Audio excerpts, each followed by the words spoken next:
Hello everyone, welcome for another Transformers review. This figure isn't in the greatest of condition. He's one of my sort of more battered G1 figures. He's suffered quite badly with chrome wear, and for the life of me I could not find his proper fists. I've had a good look through. I know I've got them somewhere, but for the sakes of this review I'm using a pair of the Grapple type fists from Grapple or Inferno. All the other accessories, as you can see, one or two of them are suffering badly with chrome wear, are the correct ones. I'll go through them as we do the transformation. First of all, I should say this is Trailbreaker. He's from the second wave of the Autobot cars. Based, I think, on a Toyota Hilux. I'll bring him in so you can get a bit more detailed look at him. Mainly sticker applications for detail, though quite a nice grille, though as you can see suffering chrome wear there with the red of the plastic showing through. But quite a nice alt mode, quite nice sort of like chrome wheels. Nice rubber tyres, and these do, out of most of the G1 sort of like rubber tyres, these do seem to stay together pretty well. Maybe that's a different rubber compound or not, I don't know, but don't really seem to have much trouble with these ones. A lot of die cast metal in this figure. The bonnet is all die cast metal, which makes quite a nice heavy weight to him. Underneath, again, he's got a bit of chrome wear, more than apparent. Again, he's got die cast metal, which will become his feet and his back section as well. So there's a good weight to him. He's a good sort of chunky figure. He obviously did come from the Diaclone series of toys originally, because under his Rub sign you've got a little hatch that I can open there, and that's got a little cockpit inside, which obviously a Diaclone little figure used to go into. Quite nice as well, clear blue plastic for his windscreen, although it's a sticker detail on the side there. That is also clear blue plastic here, and even on the rear windows, which is a nice touch. They could have just done that with a sticker, but they actually did it with a different colour plastic, so you can actually see light through. As for his transformation, he's very similar to the Hoist figure. Obviously on the back of the Hoist figure you've got like a car towing accessories, bits like that, because he's a tow truck.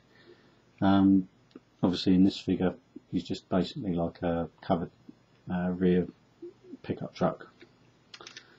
Right, to transform him you've got to pull down the legs slightly out of the bottom. I'll then lift out the side panels of the vehicle like so, and then you've got to split the legs apart a bit. Now it can be a little bit temperamental. You've got to bring it round so he's in sort of the legs sticking out like so, and then push them across. Now they are quite stiff, even though the age of the figure, they're quite stiff to get over. That's it.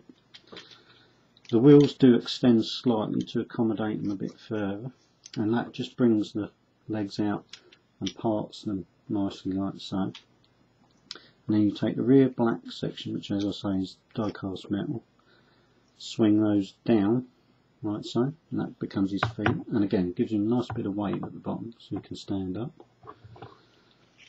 Now these side sections, which we swung out from the side of the vehicle, which are the doors and lower rear wing, they swing down to the side like so, and then you take the rear pickup cover at the back there and you lift up his head out of the top of it, and then swing his head up on top, and then that all kinds of sits.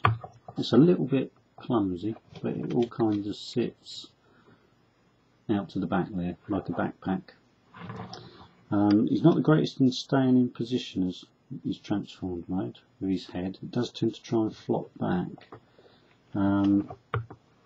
but with a little bit of play. I mean, if you was displaying him and he was like this, I'd say just use a little bit of blue tack or something just to hold him in place.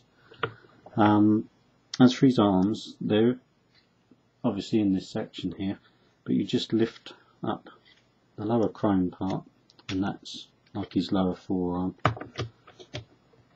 and that's him pretty much transformed. Now with the accessories, you've got a, it's supposed to be a, I'm trying to think, force field sort of emitter.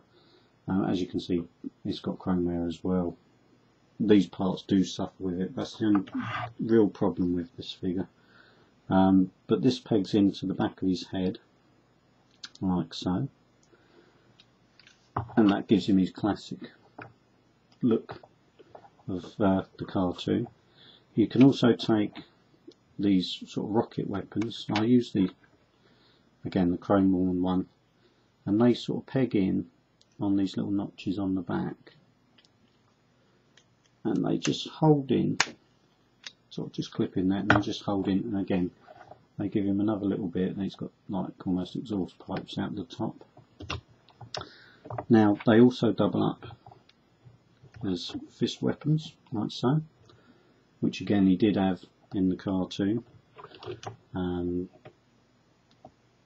It also came with, which doesn't fit anywhere else, it also came with a double one, which is more familiar with the Hoist figure, but again can be slotted in and used like so.